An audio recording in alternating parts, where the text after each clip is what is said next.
Saudara, dikutip dari salah satu materi kuliah Romo Gus Mendem, berikut sebuah topik menarik berjudul, Pengikut Paulus Protes.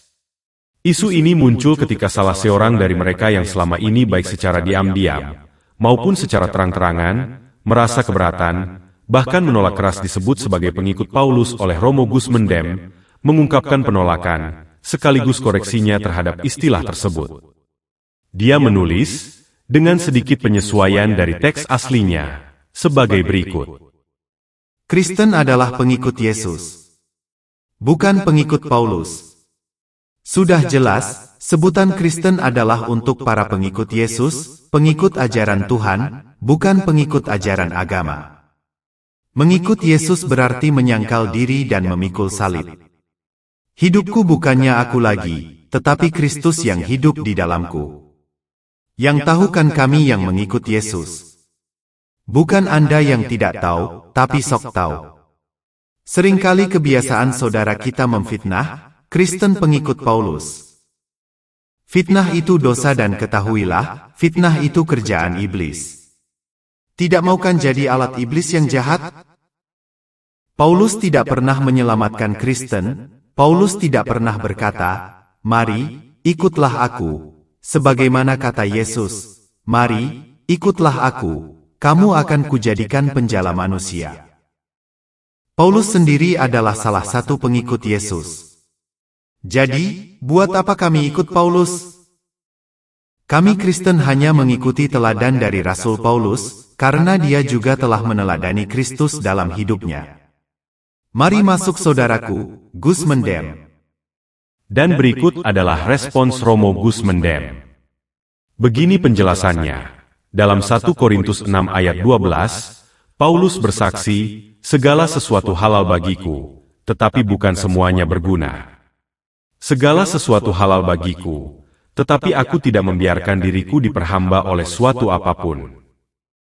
Paulus tegas-tegas menyatakan bahwa dia tidak sudi diperhamba oleh apapun, atau oleh siapapun, termasuk tentu saja oleh Allah, apalagi oleh Yesus Kristus. Perhatikan juga bagaimana dia bermegah-megah dalam salah satu tulisannya pada 2 Korintus 11 ayat 17. Di sana dia menyatakan bahwa apa yang diajarkannya bukan berasal dari firman Allah, tapi sepenuhnya dari pemikirannya sendiri, yang diakuinya pula sebagai pemikiran orang bodoh. Dia menulis, "Apa yang aku katakan, aku mengatakannya bukan sebagai seorang yang berkata menurut firman Tuhan, melainkan sebagai seorang bodoh yang berkeyakinan bahwa ia boleh bermegah." Bandingkanlah dengan pengakuan Yesus Kristus dalam Yohanes 12 ayat 49. Beliau dengan amat tegas menyatakan bahwa apa yang diajarkannya bukan berasal dari dirinya sendiri, melainkan dari Allah yang mengutusnya. "Sebab aku berkata-kata bukan dari diriku sendiri, tetapi Bapa yang mengutus aku, Dialah yang memerintahkan aku untuk mengatakan apa yang harus aku katakan dan aku sampaikan."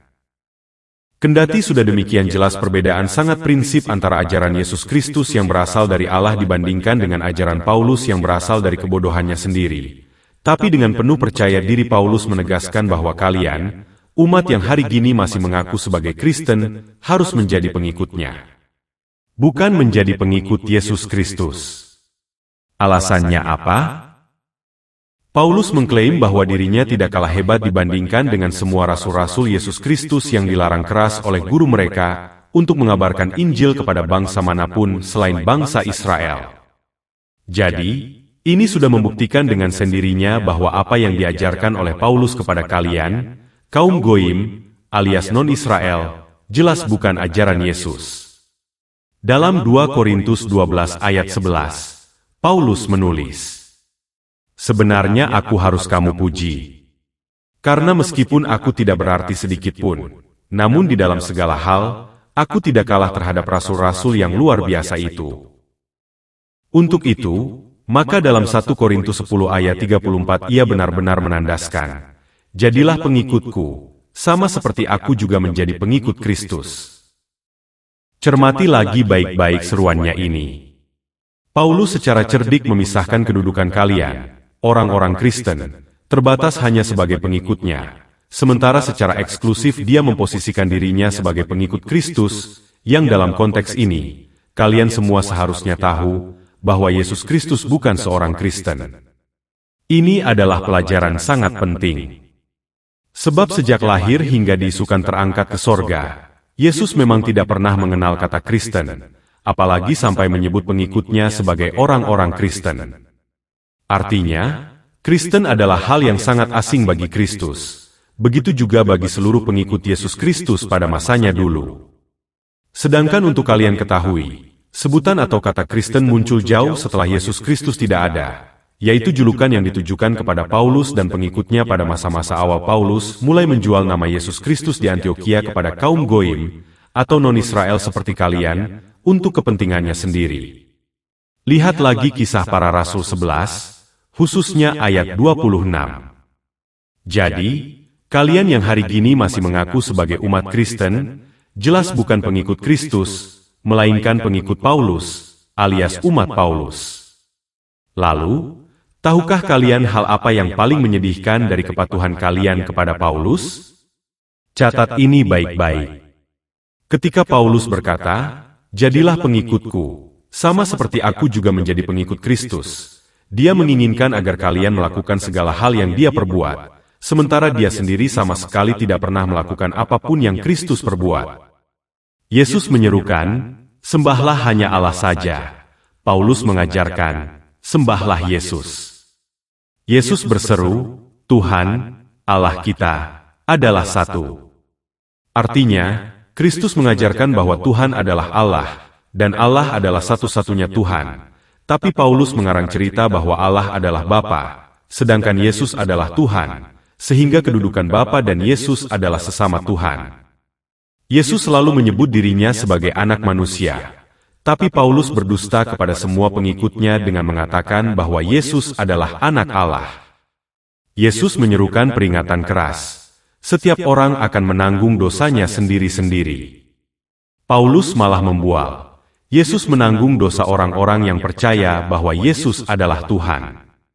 Dan masih ada berpeti-peti lagi ajaran Paulus yang dipenuhi oleh roh tipu daya, yang sampai hari ini masih benar-benar kalian teladani.